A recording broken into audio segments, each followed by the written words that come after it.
नमस्कार दोस्तों, स्वागत है आपका मार्केट इन 10 मिनट्स में, जहां पर हमारा उद्देश्य होता है कि हम अपने निवेशकों को एक ही वीडियो के अंदर लगभग सभी डेली शेयर मार्केट अपडेट्स और ज़रूरी स्टॉक स्पेसिफिक न्यूज़ प्रोवाइड करें। तो हमारी इस वीडियो को लाइक करके हमें सपोर्ट ज़रूर करें, और अगर आप हमारे चैनल पर पहली बार आए हैं तो इस चैनल को सब्सक्राइब करके बेल आइकन ज़रूर ऑन कर लें। साथ ही कॉमेंट में अपना फीडबैक देना ना भूलें, ताकि हम अपनी वीडियो को और भी बेहतर बना सकें। आज बाजार का मूड साफ तौर पर पॉजिटिव था। सेंसेक्स करीब 400 से 450 पॉइंट उछला और निफ्टी भी लगभग 150 पॉइंट्स ऊपर गया। सबसे महत्वपूर्ण ये रहा कि निफ्टी ने 26,000 का लेवल आराम से पकड़ कर रखा, जिससे मार्केट में भरोसा बढ़ा। सेक्टर्स में पीएसयू बैंक सबसे दमदार रहा और 1.5% ऊपर बंद हुआ। इसके साथ banking, auto, IT, metal, realty, oil and gas और केमिकल सेक्टर्स भी मजबूती में रहे, जबकि मीडिया, फार्मा, एफएमसीजी और कंज्यूमर ड्यूरेबल्स दबाव में रहे। सेंसेक्स के स्टॉक्स में एसबीआई सबसे बड़ा गेनर रहा और 2.46% की तेजी के साथ 971.40 पर बंद हुआ। वहीं हिंदुस्तान यूनिलीवर सबसे बड़ा लूजर रहा और 3.51% गिरकर 2,339 रुपए पर बंद हुआ, जिसे एफएमसीजी सेक्टर में कमजोरी दिखी। आरबीआई ने इस बार 25 बेसिस पॉइंट का रेट कट कर दिया है। पहले रेपो रेट 5.50 था, अब 5.25 हो गया है। मतलब बैंकों को आरबीआई से मिलने वाला लोन सस्ता हो गया और आगे यही फायदा ग्राहकों तक भी पहुंचता है। पॉलिसी का स्टांस भी बिल्कुल उम्मीद के मुताबिक रहा, न्यूट्रल, यानी आरबीआई आगे जरूरत के हिसाब से रेट बढ़ा भी सकता है और कम भी। ये आने वाले आर्थिक डेटा पर तय होगा। न्यूट्रल स्टांस का मतलब यही होता है कि भविष्य के फैसले डिपेंड करेंगे महंगाई और अन्य मैक्रो डेटा पर।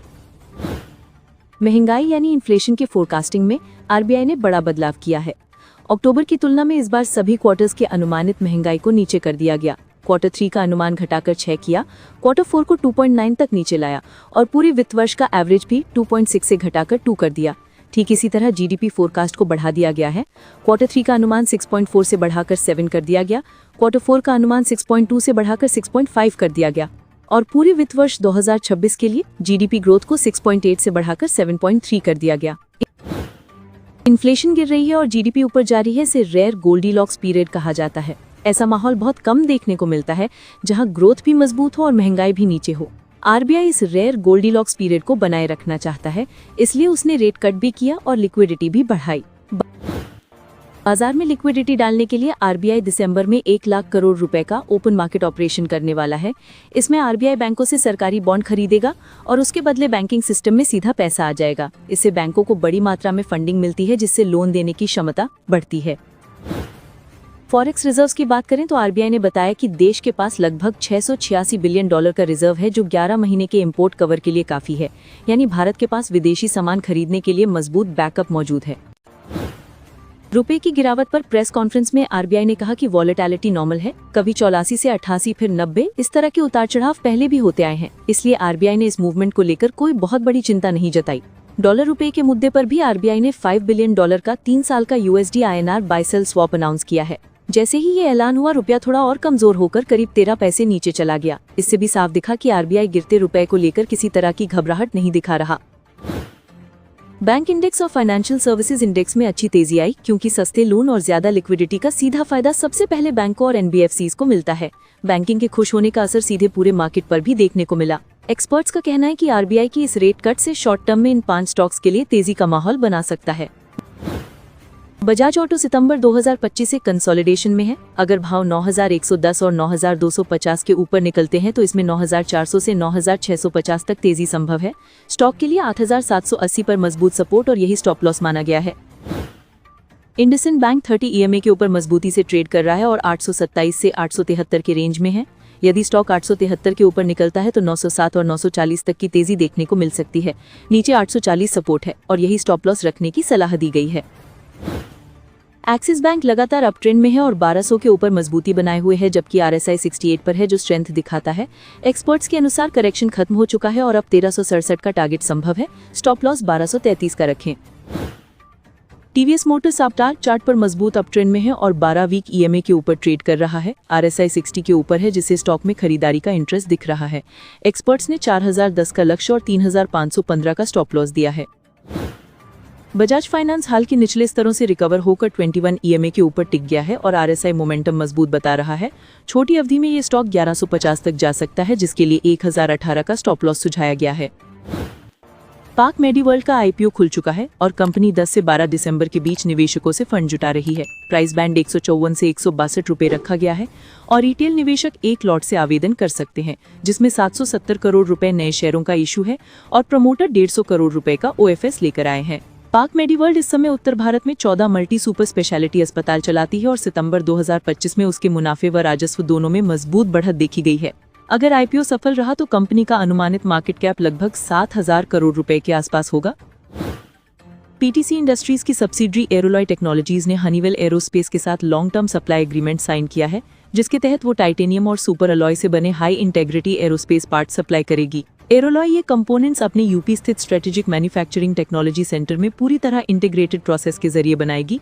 इसमें मटेरियल प्रोडक्शन से लेकर फाइनल इन्वेस्टमेंट कास्टिंग तक सब कुछ एक ही जगह होता है, जिससे गुणवत्ता, ट्रेसेबिलिटी और सप्लाई चेन स्थिरता काफी बेहतर हो जाती है।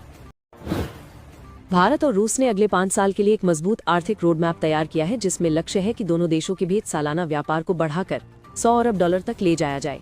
ये समझौता दिखाता है कि दोनों देश वैश्विक अनिश्चितताओं के बीच अपनी दशकों पुरानी साझेदारी को और मजबूत करने के लिए प्रतिबद्ध हैं। दोनों नेताओं ने 2030 तक के इकोनॉमिक कोऑपरेशन प्रोग्राम को अंतिम रूप दिया, जिसमें ऊर्जा सहयोग सबसे बड़ा केंद्र बिंदु है। वर्तमान में 96% व्यापार रुपए और रूबल में हो रहा है और आगे दोनों देश राष्ट्रीय मुद्राओं के इस्तेमाल को और बढ़ाएंगे ताकि व्यापार पर डॉलर निर्भरता कम हो सके। बैठक के दौरान स्वास्थ्य, ऊर्जा, food safety, critical minerals, mobility और टेक्नोलॉजी जैसे क्षेत्रों में कई अहम समझौते हुए। रूस ने भारत को तेल, गैस और कोयले की स्थिर सप्लाई जारी रखने का आश्वासन दिया और न्यूक्लियर पावर प्रोजेक्ट्स जैसे छोटे मॉड्यूलर रिएक्टर और फ्लोटिंग न्यूक्लियर प्लांट में भी साझेदारी बढ़ाने का वादा किया। रूस ने मेक इन इंडिया को समर्थन देते हुए भारत में इंडस्ट्रियल प्रोडक्ट्स की local manufacturing, digital technology, machine building और हाईटेक क्षेत्रों में संयुक्त उद्यम शुरू करने की घोषणा की, जिससे आने वाले वर्षों में इंडस्ट्री स्तर पर सहयोग काफी गहरा होगा। पीएम मोदी ने कहा कि आर्किटेक्ट क्षेत्र में भारतीय नाविकों को ट्रेनिंग देने की योजना रोजगार के नए अवसर खोलेगी और दोनों देशों के बीच मानव स्तरीय सहयोग को मजबूत करेगी। इसके साथ ही इंडिया रशिया बिजनेस फोरम दोनों देशों के बिजनेस के लिए को प्रोडक्शन, इनोवेशन और एक्सपोर्ट को बढ़ाने का बड़ा मंच साबित होगा। Mahindra and Mahindra financial services के शेयरों में तेजी इसलिए दिखी क्योंकि नोमुरा ने इसका रेटिंग बढ़ाकर बाय कर दिया और 440 रुपए का टारगेट दिया। उनके मुताबिक कंपनी अब सिर्फ गाड़ी लोन पर निर्भर नहीं रहना चाहती और एसएमई और पर्सनल लोन जैसे नए हिस्सों में भी तेजी से बढ़ रही है। नोमुरा ने बताया कि पहले कंपनी के 93% लोन सिर्फ वाहनों से जुड़े थे, जो अब थोड़ा घटकर 88% रह गए हैं। पिछले कुछ साल कमजोर रहने के बाद एमएमएफएस ने दोबारा रफ्तार पकड़ी है और 2022 से 2025 के बीच इसका एयूएम करीब 24% की मजबूत रफ्तार से बढ़ा है।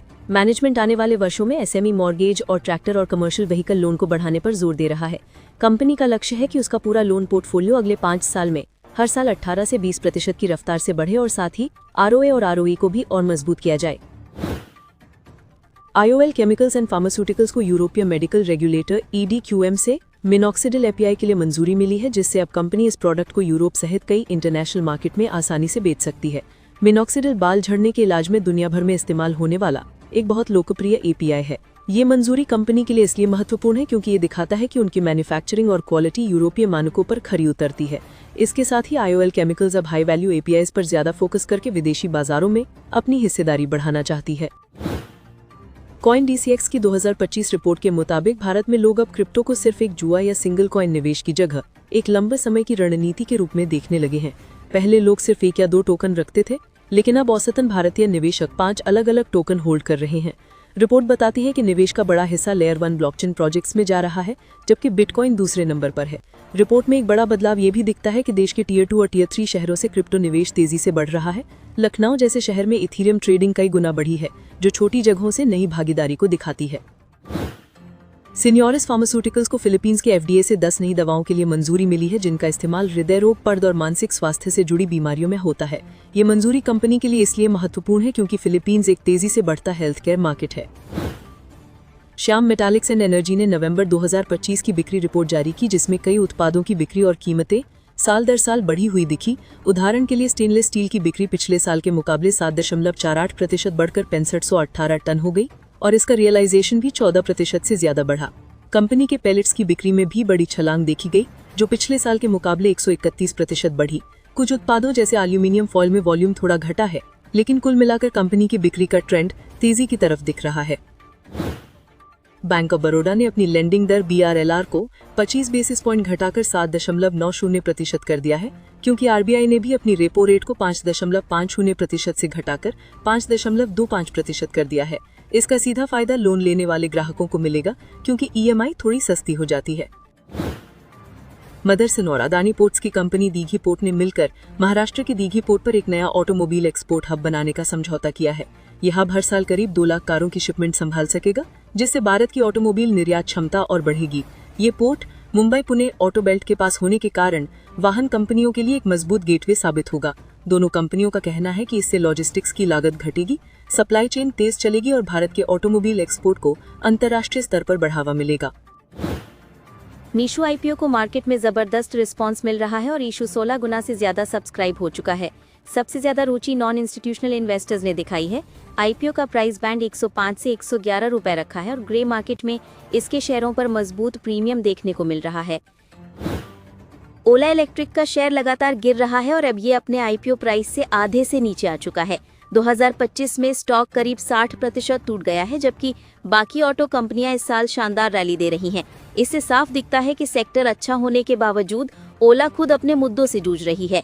कंपनी के शेयर सबसे ज्यादा इसलिए गिर रहे हैं क्योंकि उसकी बिक्री धीमी हो गई है और टीवीएस, बजाज और एथर जैसी कंपनियों ने उससे मार्केट शेयर छीन लिया है। ऊपर से सर्विस स्लॉट न मिलना, स्पेयर पार्ट्स की कमी और बढ़ती शिकायतों ने ब्रांड की छवि कमजोर कर दी है, जिससे निवेशकों का भरोसा हिल गया है। स्टॉक का मौजूदा टेक्निकल सेटअप भी उतना मजबूत नहीं दिख रहा। RSI करीब 41 है, जो न तो बहुत ओवरसोल्ड है और न ही ताकत दिखाता है, जबकि वॉल्यूम सामान्य से कई गुना ज्यादा है, जो बताता है कि घबराकर बिकवाली बढ़ी है। एनालिस्ट्स की विचार भी बटे हुए हैं, कुछ खरीदने की सलाह दे रहे हैं, कुछ बेचने की। औसत टारगेट में लगभग 29% की संभावित रिकवरी का अनुमान है, लेकिन ये तभी संभव है जब company service, spare part supply और ग्राहक अनुभव में ठोस सुधार करे और बिक्री फिर से उठना शुरू हो।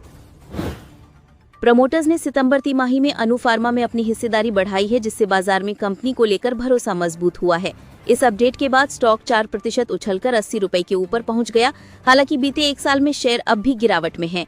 कंपनी की वित्तीय स्थिति फिलहाल मिड रेंज में है, मार्जिन्स दबाव में है, रेवेन्यू ग्रोथ बहुत तेज नहीं है और स्टॉक भी पिछले साल की गिरावट से बाहर निकलने की कोशिश कर रहा है। लेकिन प्रोडक्ट पोर्टफोलियो और एक्सपोर्ट फोकस्ड बिजनेस मॉडल इसे लंबे समय में स्थिरता देता है। गोदावरी बायो रिफाइनरीज के शेयर में आज बड़ी तेजी देखने को मिली, क्योंकि कंपनी को अमेरिका में अनरेगुलेटेड सेल ग्रोथ रोकने वाले नए केमिकल कंपाउंड्स पर पेटेंट मिल गया है। ये पेटेंट कैंसर रिसर्च के क्षेत्र में भारत के लिए एक बड़ी उपलब्धि माना जा रहा है। ये नव विकसित यौगिक सीधे कैंसर स्टेम सेल्स को निशाना बनाते हैं, जो कैंसर को बढ़ाने और दोबारा उभरने की वजह बनते हैं। इनके ब्रेस्ट और प्रोस्टेट कैंसर जैसे मामलों में मजबूत प्रभाव की संभावनाएं दिखी हैं, जिससे भविष्य में अधिक प्रभावी और कम साइड इफेक्ट वाली दवाओं का रास्ता खुलता है। IREDA के शेयर लगातार 7 दिनों से गिर रहे हैं और स्टॉक अपने ऑल टाइम हाई से लगभग 58% टूट चुका है। भारी बिकवाली की वजह कंपनी की फंड रेजिंग से जुड़ी खबरें और पिछले कुछ हफ्तों से जारी करेक्शन रहा है। IREDA एक नया QIP लाने की तैयारी में है, जिससे करीब 3000 करोड़ रुपए जुटाए जा सकते हैं। इससे पहले जून में कंपनी ने QIP के जरिए 2000 करोड़ रुपए जुटाए थे, लेकिन मौजूदा शेयर प्राइस उन स्तरों से काफी नीचे है, जिससे निवेशकों की चिंता बढ़ी है। केन्स टेक्नोलॉजी के शेयर में तेज गिरावट आई है, क्योंकि कोटक इंस्टीट्यूशनल इक्विटीज ने कंपनी की 2025 एनुअल रिपोर्ट को लेकर कई गंभीर सवाल उठाए हैं। रिपोर्ट में कैश फ्लो, वर्किंग कैपिटल और सब्सिडियरी रिपोर्टिंग में गड़बड़ियों की आशंका जताई गई है। मैनेजमेंट ने सफाई देते हुए कहा है कि सभी वित्तीय रिपोर्टिंग सही है और कोई डिस्क्लोजर मिस नहीं हुआ है, लेकिन बाजार की चिंता कम नहीं हुई। इसी माहौल में JP मॉर्गन ने भी चेतावनी दी है कि गिरावट में खरीदारी करने की जल्दी न करें जब तक कि Q3 के रिजल्ट सामने नहीं आते। सरकार ने ऑफर फॉर सेल के जरिए बैंक ऑफ महाराष्ट्र में अपनी हिस्सेदारी लगभग 6% घटाई है और ये पूरी प्रक्रिया स्टॉक एक्सचेंज की गाइडलाइंस के तहत पारदर्शिता के साथ पूरी की गई है। हिस्सेदारी कम करने के बाद भी सरकार अभी भी प्रमुख प्रमोटर बनी हुई है। यही प्रक्रिया IDBI बैंक के मामले में भी आगे बढ़ रही है, जहां सरकार लगभग 7% हिस्सेदारी बेचने की तैयारी में है। ये डील कई सालों से लंबित प्राइवेटाइजेशन को आगे बढ़ाती है और अब सरकार बोली आमंत्रित करने की ओर बढ़ रही है। इंडिगो के शेयरों में इस हफ्ते बड़ा दबाव इसलिए आया क्योंकि नए सरकारी नियमों के लागू होने के दौरान एयरलाइन क्रू मैनेजमेंट सही से संभाल नहीं पाई, जिसे सैकड़ों उड़ानें रद्द करनी पड़ी। DGCA का कहना है कि एयरलाइन ने क्रू जरूरतों का गलत अनुमान लगाया, जिससे देश भर में हजारों यात्रियों को परेशानी का सामना करना पड़ा। इंडिगो की ऑन टाइम परफॉर्मेंस भी तेजी से गिर गई है। अक्टूबर में 84% से सीधे दिसंबर में लगभग 20% तक पहुंच गई। क्रू की कमी, नए FTDL नियम, मौसम और कंजेशन जैसे कारण मिलकर पूरे नेटवर्क पर असर डाल रहे हैं और इसी वजह से 2 दिन में मार्केट कैप से 16,000 crore. Tenneco clean air India ने अपनी पहली पोस्ट लिस्टिंग तिमाही में मजबूत प्रदर्शन दिखाया, जहां कंपनी का नेट प्रॉफिट साल दर साल 10% बढ़कर 150 करोड़ रुपए पहुंच गया। कंपनी की रेवेन्यू भी करीब 10% बढ़कर 1,281 करोड़ रुपए रही, जो ऑपरेशंस की अच्छी ग्रोथ को दिखाती है।